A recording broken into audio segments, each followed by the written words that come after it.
I kind of looked it up. I think it was January of 2015, and the growth has become unbelievable. And you started this, or well, I guess the seed and the birthing was around 2007.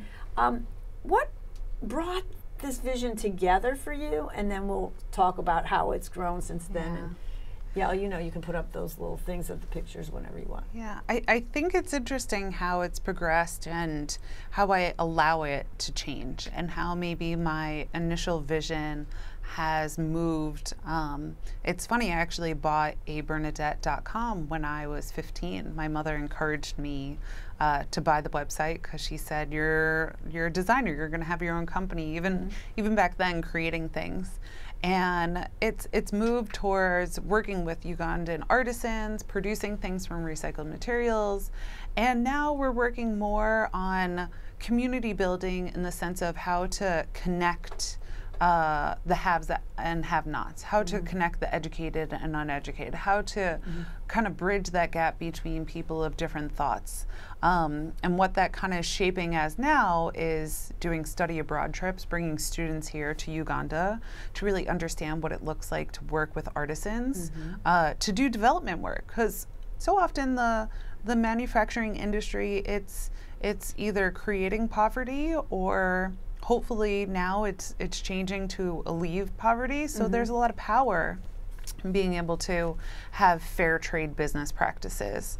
A lot of power in educating fashion students how far their dollars can go and how impactful their dollars can become.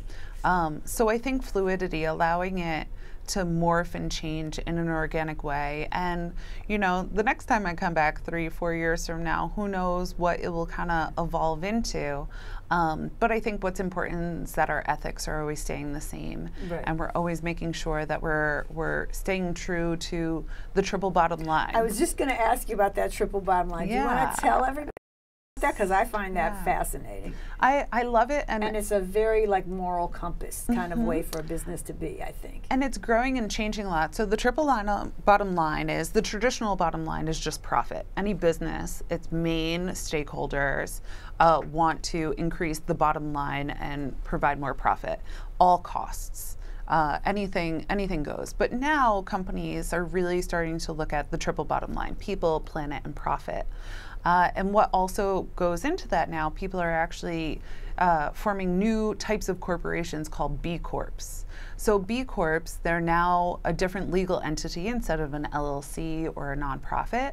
And those B Corps get certified by a company in America and abroad that makes sure they're following labor standards, they're following environmental conditions, and not just for workers abroad, but workers here in America. Because you'd be shocked how many companies